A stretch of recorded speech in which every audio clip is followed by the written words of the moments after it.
वो थाने से 50 मीटर पहले गाड़ी अपनी रोकते हैं और मुझसे कहते हैं कि आगे थाना है, इसमें चला जा, तेरी FIR हो जाएगी। अरे बेमानी ये बता, तू अंदर पास के नीचे है कि ऊपर साइड में है, कहाँ है? फिर मैं 15 मिनट बाद दोबारा उठा। मैंने बोला सर मुझे FIR फाइल करानी है। अब मैंने उसको बताया कि मेरा एक्सीडेंट हो गया, मुझे FIR करानी है। तो उन्होंने मेरा पैर देखा तो वो एकदम से बोले कि पहले भाई पट्टी तो करा ले, ये तेरा खून बह रहा है, इसको तो देख ले। अब मैंने उनको वही समझाया कि मुझे FIR करानी है। अब मैंने कहा ठीक है सर, मेरे साथ किसी को भेज दो, मेरे पे चला नहीं जा रहा है, मेरे को दिक्कत हो रही है। तो वो पुलिस वाले कहते हैं कि खुद जाके करा, यहाँ से थाने से कोई नहीं जाता है MLC कराने। क्या हाँ। बोले खुद ही मेडिकल करा के लाओ? हाँ मैडम, अब वो ये बोले खुद ही मेडिकल करा के लाओ, ये बोले हैं? हाँ, तो अब मेरे को यहाँ से मेडिकल कराने जाना है और खुद ही जा रहे हो? अब क्या करूँ मैं? तो बस मेरे को ये कंफर्म करना था कि मतलब दिल्ली पुलिस के ऐड देखे थे मैंने, तो मैंने कहा पूछ ही लेता हूँ, क्या पता सारा खुद ही करना हो, तो उस लड़के को भी खुद ही ढूंढूंगा फिर मैं। मेरी थी, मैं लाल बत्ती पर रुका क्यों? इस देश में सबसे बड़ा गुनाह ये है, तुम लाल बत्ती पर रुकते हो। अब दिक्कत ये, नहीं रुकोगे, जो प्रशासन मुझे पानी नहीं दे सकता एक घूंट में, उससे इंसाफ की क्या उम्मीद रखूंगा?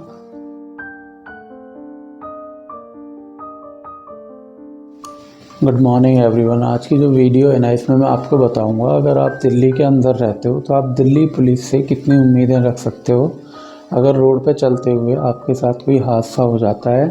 और रोड रेज केसेस जहाँ पे इंडिया में हर साल, स्पेसिफिकली मैं दिल्ली के आंकड़े बता रहा हूँ, 5,500 से भी ज़्यादा लोगों के साथ एक्सीडेंट होता है, जिसमें से लगभग 1,600 लोगों की एक्सीडेंट के समय है, उसके बाद पिछले 1 साल में डेथ हो चुकी है, यानी कि 2023 में। अब अचानक से एक यूट्यूब चैनल जहाँ पे मैं साइबर क्राइम के ऊपर वीडियोस बनाता हूँ, ऐसा क्या हो गया कि मैं इस पॉइंट पे वीडियो बना रहा हूँ बाइक एक्सीडेंट के खिलाफ। खैर, मैं आपको यही डिटेल में बताऊँगा। मैं अपने 3 एक्सपीरियंस दिल्ली पुलिस के साथ बताऊँगा, बहुत रिसेंट, और उनमें से जो अभी यानी कि परसों मेरे साथ हादसा हुआ उसकी मैं ऑडियो क्लिप्स भी आपके साथ शेयर करूँगा, क्योंकि आप लोग जानते हो वीडियो बनाना तो उड़ता तीर पकड़ने के समान है ना। और कॉल रिकॉर्डिंग्स भी मैं आपके साथ इस वीडियो में शेयर करूँगा, और उम्मीद है आप ये वीडियो दिल्ली पुलिस तक ज़रूर पहुँचाएँगे, ठीक है। और ये जो आंकड़ा मैंने बताया, इस वीडियो को अंत तक अपने ध्यान में रखना, ताकि आप इस वीडियो में मेरे साथ जुड़े रहें। और आपको लगता है अगर मैंने आज तक जितनी वीडियो बनाई है उन्होंने आपकी मदद करी है, तो इस वीडियो को ज़्यादा से ज़्यादा शेयर करना। जैसा आप जानते हो कि मैं कंप्यूटर रिपेयरिंग का या फिर सॉफ्टवेयर इंस्टॉलेशन का काम करता हूँ पार्ट टाइम में, तो उसी काम के लिए अलग अलग जगह आता जाता रहता हूँ। अब रिसेंटली मैं दिल्ली से, जहाँ मैं रहता हूँ नॉर्थ ईस्ट दिल्ली, वहाँ से ओखला इंडस्ट्रियल एरिया के लिए गूगल मैप पे GPS अपना सेट करके निकला। अब होता ही है कि जब मैं बड़ा शॉर्टकट में आपको बता रहा हूँ सारी स्टोरी। होता ही है कि जब मैं यहाँ से ओखला पहुँचता हूँ, ओखला इंडस्ट्रियल एरिया फेज़ 1 में, तो मेरी आगे लाल बत्ती होती है, उस लाल बत्ती पे मैं अपनी मोटरसाइकिल रोक लेता हूँ। अब जब मैं अपनी बाइक रोक लेता हूँ तो पीछे से एक लड़का, जहाँ तक है उसके पास ना तो ड्राइविंग लाइसेंस है ना कुछ था, ठीक है, एक बाइक जो काफ़ी हाई स्पीड में लेके आ रहा था, गलत जजमेंट होने से वो मेरे ये मतलब बहुत हाई स्पीड में था, उसकी जजमेंट गलत थी। उसको लगा वो नैरो स्पेस में से बाइक निकाल लेगा हाई स्पीड में, और वो बाइक लाके मेरे में ठोक देता है, मेरी मोटरसाइकिल में। अब उससे होता क्या है कि मैं आगे गिरता हूँ बाइक से, और जो बाइक थी वो मेरे ऊपर गिरती है, जिसकी वजह से मेरी लेफ़्ट नी, राइट हैंड, ठीक है, और बैक में इंजरीज आ जाती हैं परसों, जिसकी वजह से मुझे चक्कर आते हैं और मैं साइड में बाइक के बैठ जाता हूँ कुछ देर के लिए।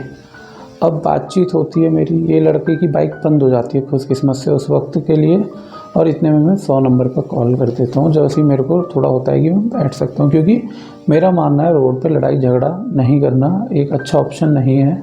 आप ऐसे में पुलिस को कॉल कर सकते हैं जो आपकी मदद के लिए आएगी। क्योंकि मैं दिल्ली में रहता हूँ तो मैंने अक्सर दिल्ली पुलिस के बहुत सारे केसेस सुने हैं कि दिल्ली पुलिस ऑन टाइम आती है, ये वो।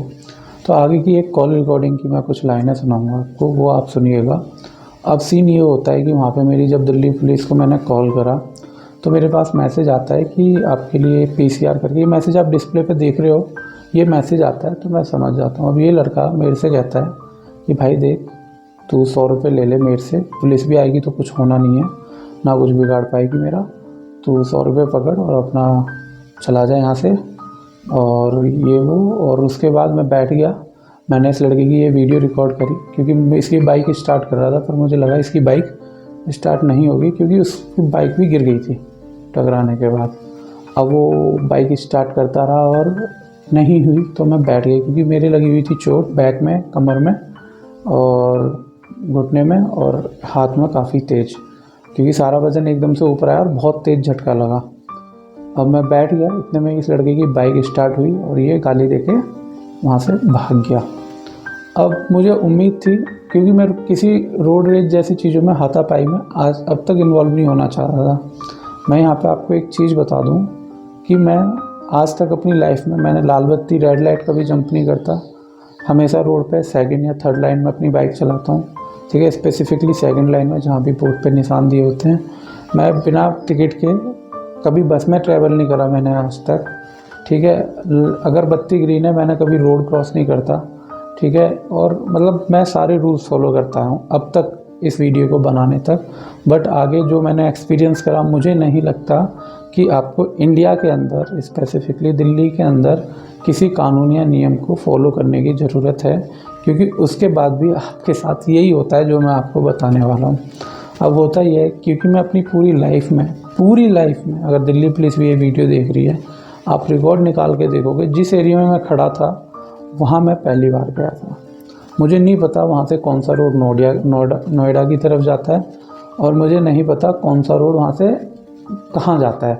तो जब दिल्ली पुलिस की जो PCR गाड़ी थी उसका मेरे पास कॉल आया, उस टाइम मैं काफ़ी दर्द से गुजर रहा था क्योंकि मैं चोट लगी थी मेरे। मैंने बताया कि सर मैं एक रेड लाइट पे खड़ा हूँ, वहाँ पे सामने ये बोर्ड लगा हुआ है, उससे और एक अंडरपास है, उधर मैं खड़ा हुआ हूँ। अब वो पुलिस वाला कहता है अंडरपास पे कहाँ खड़ा है, तो मैंने उनको बताया कि सर मैं लाल बत्ती पे खड़ा हूँ।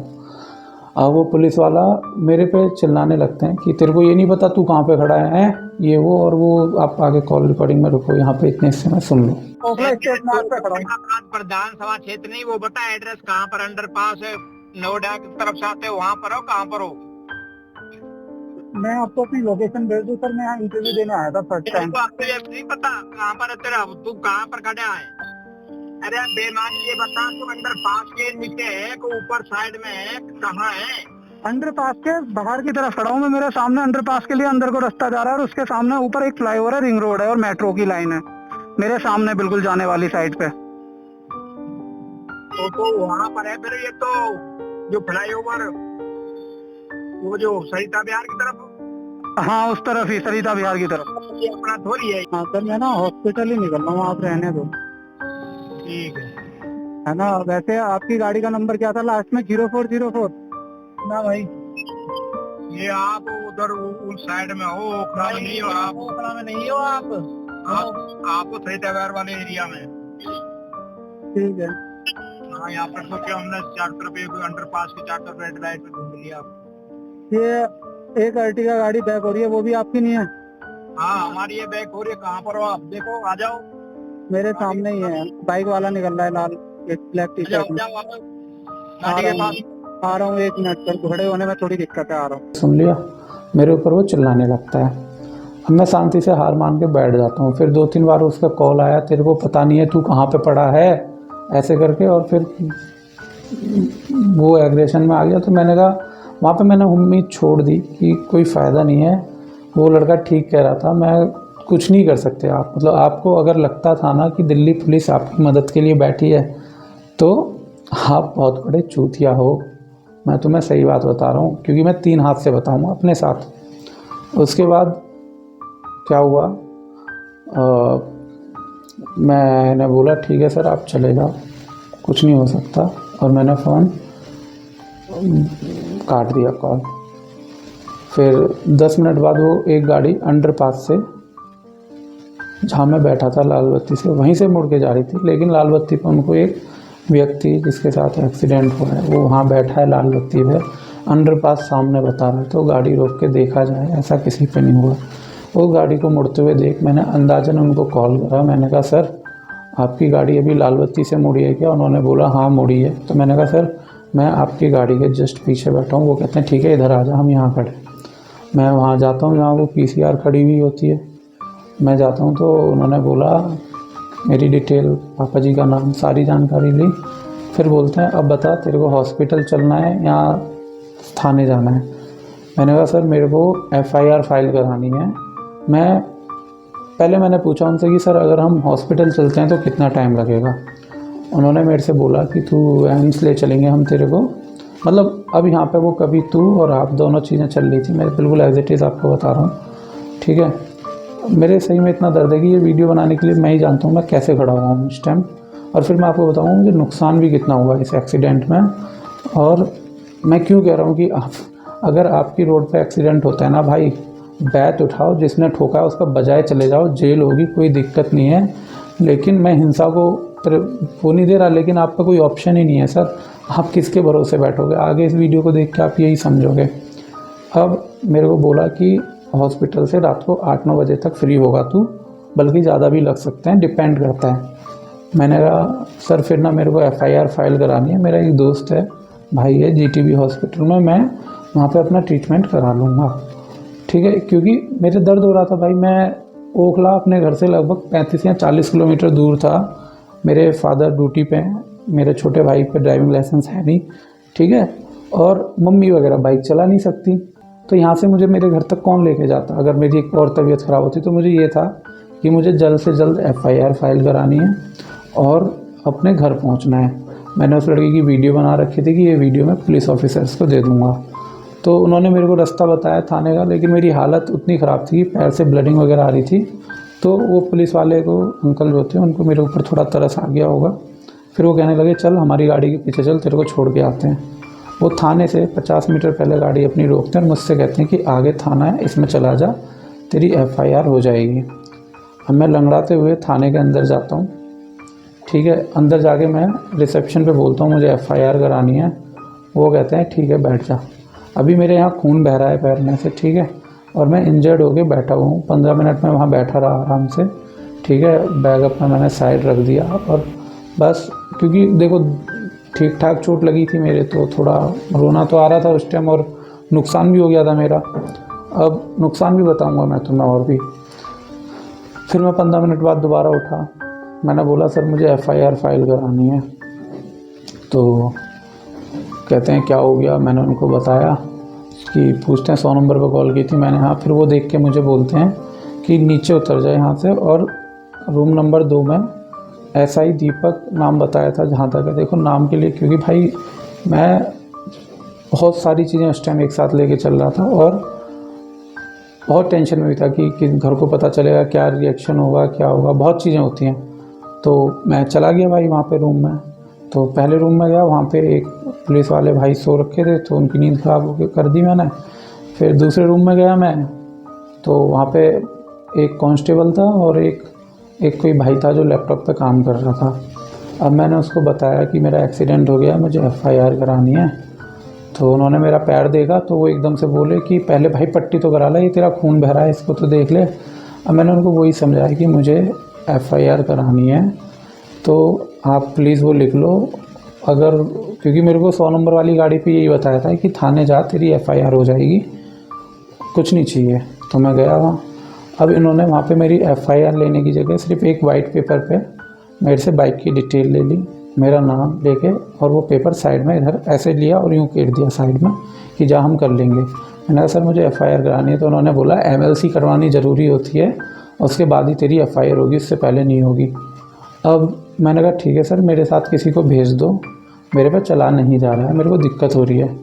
तो वो पुलिस वाले कहते हैं कि खुद जाके करा, यहाँ से थाने से कोई नहीं जाता है एमएलसी कराने।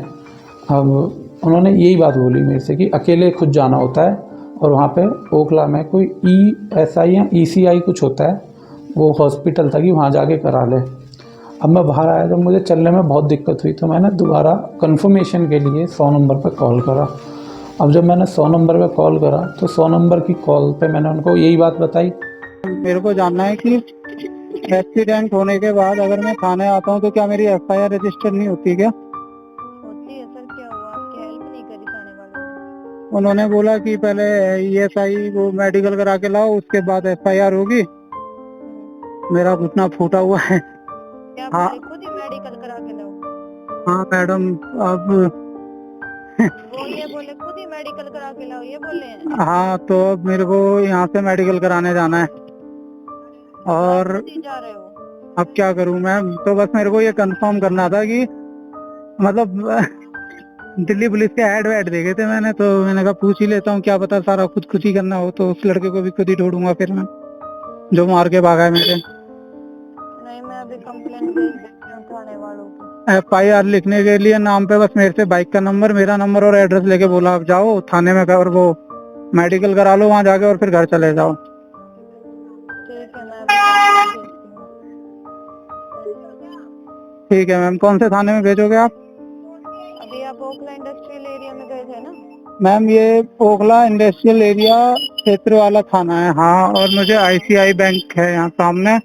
और दूसरी दिक्कत ये है कि मैं यहाँ का हूँ नहीं, मैं दिल्ली ईस्ट का हूँ, तो सब लोग बस ये बता देते हैं यहाँ चला जा वहाँ चला जा, अब एड्रेस समझ में आता नहीं। मैं अभी आगे कंप्लेंट भेजती हूँ। कि मैम पुलिस ने मेरे को यहाँ थाने के बाहर उतारा और मैं FIR कराने आया था। अब मेरी MLC मांग रहे हैं लेकिन मेरे पे चला नहीं जा रहा है। अब मैं क्या करूँ? मेरे को अगर पुलिस FIR नहीं करती है एक्सीडेंट होने पे तो आप मुझे बता दो, मैं अपने घर वापस चला जाऊँगा। मुझे थोड़ी उम्मीद थी कि मेरा बाप टैक्स भरता है, हम सब दिल्ली में रहने वाले लोग अलग अलग चीज़ों के टैक्स भरते हैं, सरकार मुंह फाड़ के हमसे पैसे मांगती है, ठीक है। हम हर छोटी छोटी चीज़ के लिए पैसे देते हैं, रिश्वत देते हैं हर छोटे छोटे काम के लिए। तो मैंने बोला तो वो कहती हैं आप रुकिए सर, आपके लिए PCR आ रही है। तो मेरे पास 2 नंबर से कॉल आते हैं PCR के, एक तो आता है Alpha 149 करके कुछ था लिखा हुआ ट्रू कॉलर पे कि ये मतलब आपका एक्सीडेंट हो गया है, हम लेने आ रहे हैं आपको। फिर जो पुरानी गाड़ी मुझे छोड़ गई थी वही अंकल आए। अब वो अंकल मेरे को बोला गया था तुम्हें ECI ले जाएंगे, वहाँ 1 घंटे में MLC कट जाएगी थाने के द्वारा, ठीक है। लेकिन वहाँ पे होता क्या है, मेरे को वो अंकल, क्योंकि वो अंकल जी मेरे को पहले ही छोड़ के गए थे थाने, ठीक है। अब वो अंकल आते हैं बहुत गुस्से में, तो कहते हैं तेरे को चलो एम्स लेके चलना है। मैंने कहा अंकल मेरे को तो बोला है कि आपकी जो मैंने सर बोल रहा था मैं उनको। मैंने कहा सर मुझे बोला है कि आपकी जो रिपोर्ट होगी वो मतलब जो MLC कटेगी वो वहाँ कटेगी थाने, वो ECI में कटेगी, है ना, तो वहाँ ले चलो।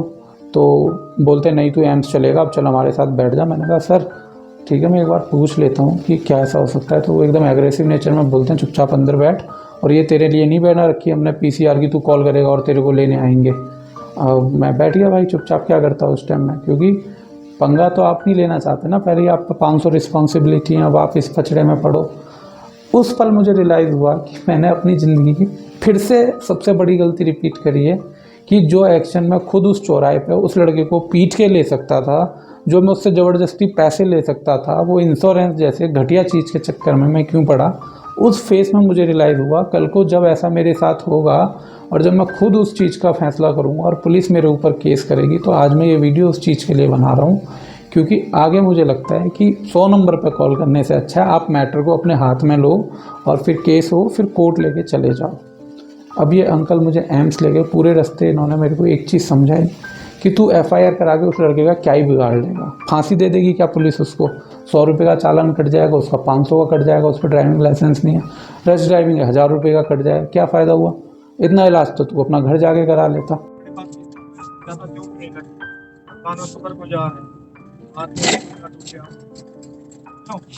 जी सर, ये तो 100 रुपये में पट्टी सट्टी हो गए सही भी हो जाएगा। बात वो है जब पैसे ज्यादा हाथ पैर कहीं उड़ जा टूट जा दिक्कत हो जाए।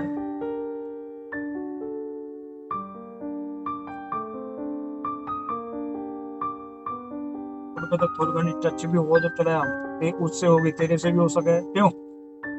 जी सर, तो किसी से भी हो सकता, हमसे भी हो सकता, हम गाड़ी चला रहे रुका था, जैसे ही मैं बैठा मेरे बैठते ही भग लिया, थोड़ी देर के लिए चक्कर आ गए थे। अब ये पूरा ज्ञान मेरे को रास्ते में मिला, खूब मिला ज्ञान सर, ठीक है। शायद ये अगर यहाँ पे हो तो आप सुन भी लेना, ठीक है। अब अगर ये सब करने के बाद हम हॉस्पिटल पहुँच गए, मेरा यहाँ कहना है सर फिर तो मुंबई में जो केस हुआ जिसमें 2 बाइक वाले उड़ा दिए, उसमें तो बाइक वालों की गलती है सर, उन्होंने पुलिस कंप्लेंट क्यों करी। और सही बात है आपकी भी कि उन गाड़ी वाले का क्या ही बिगड़ा, ऐसे लिख के छोड़ दिया गया है ना पहले शुरुआत में। या फिर अभी मेरे नॉन में ही एक आदमी घर के बाहर खड़ा था, ट्रैक्टर वाला ओवरलोड ट्रैक्टर लेके जा रहा था, उसको मार दिया सिर फटने से, उसकी डेथ होगी। ट्रैक्टर वाले की गलती क्या है, गलती तो उसकी है जो रोड पे खड़ा हुआ था। मैं लाल बत्ती पर खड़ा हुआ था, जो आया पीछे से बाइक में ठोका, मेरा एक्सीडेंट हुआ, मेरे फ़ोन की डिस्प्ले टूटी जिसकी कॉस्ट सर 17,000 रुपये है। डिस्प्ले रिप्लेसमेंट की कॉस्ट 17,000 रुपये, मेरी बाइक का नुकसान हुआ जिसमें 2 से 3,000 रुपये का खर्चा आएगा, प्लस मैं जो सामने खड़ा हूँ उसका अपने यहाँ लोकल में मेडिकल ट्रीटमेंट चलेगा, उसका खर्चा आएगा। तो गलती मेरी थी, मैं लाल बत्ती पर रुका क्यों? इस देश में सबसे बड़ा गुनाह ये है, तुम लाल बत्ती पर रुकते हो। अब दिक्कत ये, नहीं रुकोगे तो मेरे जैसा बंदा ऐसे ऐसे करके बाइक नहीं चला पाता, तो भी वो ठुकेगा आगे अगर लाल बत्ती जंप कर देगा तो। ठीक है, यहाँ पुलिस वाले हाथ देंगे तो कट मार के नहीं भाग सकते हम, क्योंकि हम उतने वाले वैसे ड्राइवर हैं नहीं एक्सपर्ट, तो भी हमारा चालान कटेगा। हम तो हर तरीके से फंस गए ना। अब वहाँ पर उन्होंने सब समझाया। अब मुझे थाने से हॉस्पिटल ले जाया गया, एम्स में मैं गया। तो सर एम्स में मेरा वही शुरुआत में पहली बार अपनी लाइफ में मैं एम्स गया। अब वहाँ गया तो सर देखो, एम्स में डॉक्टर्स की गलती नहीं बताऊँगा, वहाँ पे भीड़ बहुत थी, क्योंकि मेरा तो केस इतना सीरियस था नहीं। एक लड़का तो अपना ये इतना कटा हुआ हाथ लेके 4.5 घंटे इमरजेंसी में मेरे साथ बैठा रहा, तो मैं वहाँ पे क्या ही उम्मीद रखूँगा। उसकी उंगली ऐसी हो रखी थी जैसे चीकू को तुम पिचका दो तो मांस वास हड्डी वड्डी उसकी सब फटी थी। वो ऐसे हाथ में लेके बैठा हुआ था बेचारा बच्चा, मेरे ख्याल से 10 साल का लड़का रहा होगा, 11 साल का। ठीक है, अब वहाँ हॉस्पिटल में गया, पुलिस वाले मुझे हॉस्पिटल में छोड़ के चले गए। एक उन्होंने कोई पर्चा लिया डॉक्टर से, मेरा नाम लिखवाया, छोड़ गए। अब counter number 1, counter number 18, room number 50, room number 10, room number 3, room number 6, room number 2, room number 8, इन सब में मैं लंगड़ाते हुए, पैर घसीटते हुए घूमता रहा अपने कागज़ लेके। मैंने अभी तक कुछ खाना नहीं खाया सर सुबह से, क्योंकि मेरे को काम ख़त्म करना था अपना और घर जाना था। खाना अभी तक मैं भूखा हूँ, मैंने पानी नहीं पिया। मैंने थाने में पानी मांगा, मुझसे बोला ऊपर फर्स्ट फ्लोर पे है, वहाँ जाके पी ले। भाई मेरे पे एक एक जीना चढ़ना कैदा हो रखा था, जो प्रशासन मुझे पानी नहीं दे सकता एक घूंट में, उससे इंसाफ की क्या उम्मीद रखूँगा। अब हॉस्पिटल में होता ये है कि ये सब कराने के बाद रात को 8:30 बजे मैं अपने दोस्तों को फ़ोन करता हूँ, क्योंकि घर फ़ोन करता तो घर वाले एक्सीडेंट का नाम सुनते ही डर जाते, और वैसे इतनी दूर था, मैं किसको बुलाता। मैंने अपने दोस्तों को बुलाया, है ना। मेरे दोस्त आए, पहले वो दोनों ने एम्स में मेरे डॉक्यूमेंट जल्दी प्रोसेस करवाए, एम्स से मेरे को डिस्चार्ज मिला। फिर हम लोग वापस थाने गए। थाने में जाके मैंने बोला सर आपने MLC मांगी थी, मैं ले आया, अब मेरी FIR लिख दो। बोलते हैं FIR नहीं होती ऑनलाइन, एक्सीडेंट में आप पे फ़ोन आ जाएगा पुलिस का, आप घर जाओ अब। और जो पुलिस ऑफिसर थे वो घर चले चुके हैं, उन रूम में ताला लग गया था, यानी कि जिसने मुझे भेजा था ये सब MLC वगैरह कराने, वो घर जा चुके हैं आराम से, और मैं अपनी एस्तेसी मरा रहा था इस भरोसे पे कि मेरा वो पुलिस वाला इंतज़ार कर रहा होगा वहाँ बैठ के। अब मैं वहाँ गया, फिर वहाँ पे किसी को फ़र्क नहीं पड़ता सर, तुम अपना कटा हुआ सर भी ले जाओगे ना, जब तक तुम मिनिस्टर, DCP, ACP के जानने वाले या उसके भाई बेटे नहीं हो ना, तब तक तुम्हारे लिए कोई नहीं उठ के आएगा कुर्सी पे से। मैंने ये भी देखा। तो मेरे को वहाँ से थाने से भेज दिया, और मुझे लगा उन्होंने वो जो पेपर पे लिखा है उस पर वो इंक्वायरी करेंगे। आज तीसरा दिन है, सुबह के शायद 8:30 बज रहे हैं। अब रात मेरे बहुत ज़्यादा कमर में दर्द था, बहुत एक्सट्रीम, तो मैं दवाई खा के, पेन किलर मेडिकल स्टोर से ला के खा के सो गया। और अब उठा हूँ, और उठते ही मैंने बस मुँह धोया है, सेट पहनी है, और ये वीडियो बना रहा हूँ। ठीक है, कि ये सब हुआ। और इसके बाद मैं शायद दिल्ली पुलिस को फ़ोन करने से पहले सोचूंगा कि मैटर अपने हाथ में लो और सॉर्ट आउट कर लो, जैसे भी होता है, क्योंकि आपको प्रशासन की तरफ से कोई मदद या सहायता नहीं मिलेगी। अब मैं बताता हूँ, मैंने बोला था 2 केस और बताऊँगा। दूसरा केस हुआ, मैंने जैसे आपको बताया, मैं कभी बिना टिकट लिए नहीं चढ़ता हूँ DTC बस में। मैंने आज तक वो डिटेल सेव करके रखी हुई है, क्योंकि मैं डायरी में लिखता था अपनी कि मेरे साथ यहाँ ये हुआ, कभी ये हुआ, तो लिखता। तो मैंने DTC में कॉल करी, नहीं DTC में मैं अपने छोटे भाई को लेके बुराड़ी से खजूरी की तरफ आ रहा था। तो मैंने उसको टिकट के पैसे दिए, उन्होंने टिकट नहीं दिया, बोला ऐसे ही बैठ जा, कोई चेक नहीं आया। मैंने कहा भैया मैंने पैसे दिए हैं, टिकट दे दो, स्कूल टाइम की बात है। उसने टिकट नहीं दिया, तो मेरी उससे कंडक्टर से बहस हुई। मैंने कहा भाई ये गलत है, जब पैसे लिए तो टिकट दो, इस तरीके से क्यों कर रहे हो। तो वो भाई हाथापाई उतर ही आए वहाँ पे। ठीक है, मैंने 100 नंबर पर कॉल करी, मैं अपने घर पहुँच गया, दिल्ली पुलिस का कॉल आया, जी 100 नंबर से बात कर रहे हैं, आपकी कॉल आई थी बताओ। तो मैंने कहा सर कोई बात नहीं, अब मैं घर पहुँच चुका हूँ, मेरे को उम्मीद थी दिल्ली पुलिस आएगी। तो वो जो दूसरी साइड कॉल पे लड़का था, भाई था, बोलता यार देख सॉरी भाई, उसको वो समझा, उसने बोला सॉरी भाई ट्रैफिक इतना था कि मैं कोशिश कर रहा था। लेकिन उसके बाद एक और कंफर्मेशन कॉल आई, कहता है वो तू तड़ाके से बात करने लगा, तो मैंने कॉल कट कर दी। तीसरा एक्सपीरियंस दिल्ली के दंगे, हुए थे, उसमें मैं फंस गया था। मैंने एक बार पुलिस वाले में कॉल करी, हेल्प मांगी, तो पुलिस ऑफिसर कहता है देख भाई इन्होंने इस बाइक में आग लगा रखी है, मैं हाथ ताप रहा हूँ, जब ये ठंडी हो जाएगी दूसरी बाइक में आग लगाएंगे, वो हाथ तापेंगे, तू भी यहीं खड़ा हो जा, बाकी और कुछ नहीं कर सकता मैं।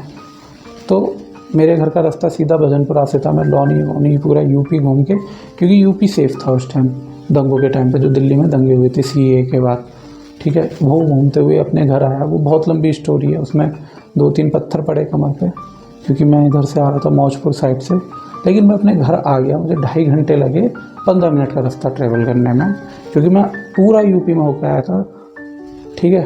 तो अब ये सब सुनने के बाद ना, अगर दिल्ली पुलिस से कोई ये वीडियो देख रहा है ना, देख लेना भाई। अगली वीडियो शायद हो सकता है मैं माफ़ी मांगते बनाऊं कि मैंने ये वीडियो क्यों बनाई थी, क्योंकि प्रशासन अपनी गलती कभी मानता नहीं है, अंत में आम आदमी को भी माननी पड़ती है। तो ऐसा होगा, अगर इस बात के लिए मुझे अरेस्ट भी करा जाता है ये वीडियो क्यों बनाई, कोई दिक्कत नहीं है, मैं माफ़ी भी मांग लूँगा, क्योंकि उम्मीद मैंने भगवान कसम छोड़ दी है। भरोसा है नहीं आप प्रशासन पे, प्रशासन के भरोसे कुछ करो। एक लड़का आता है, टक्कर मारता है, कहता है जो उखाड़ना है उखाड़ ले, और वो भाग जाता है वहाँ से। हिट एंड रन का केस बनता है, लेकिन FIR रजिस्टर नहीं की जाती है। थाने से अलग अलग जगह धक्के खवाए जाते हैं, उस हालत में जिसमें मेरे लिए खड़ा हो पाना भी मुश्किल हो रहा है। अब भी मैं खड़ा हूँ तो मैं जानता हूँ कि मैं पंजे पे किस तरीके से जोर डाल रहा हूँ और कैसे खुद को संभाल रहा हूँ, ठीक है। Thank you. वीडियो में कमेंट करना और ये वीडियो दिल्ली पुलिस तक ज़रूर पहुँचाना, बस मेरी इतनी रिक्वेस्ट है।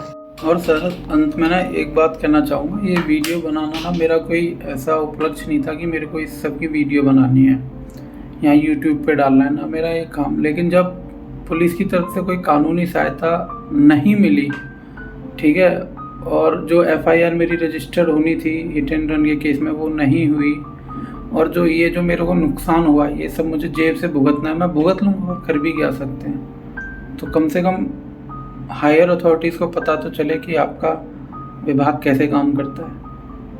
और मुझे पता है इस वीडियो को देखने के बाद 1% भी, वैसे तो मुझे लगता नहीं हमारे देश में कोई कार्रवाई होती है, पर 1% भी कोई कार्रवाई हुई तो उसके बाद भी जो इंसान को सब ज्ञान देने आएंगे वो मैं ही हूँगा कि इतनी चोट तो लगी है तेरे, वो तो 2-3 हज़ार की डॉक्टर से पट्टी करा लेता।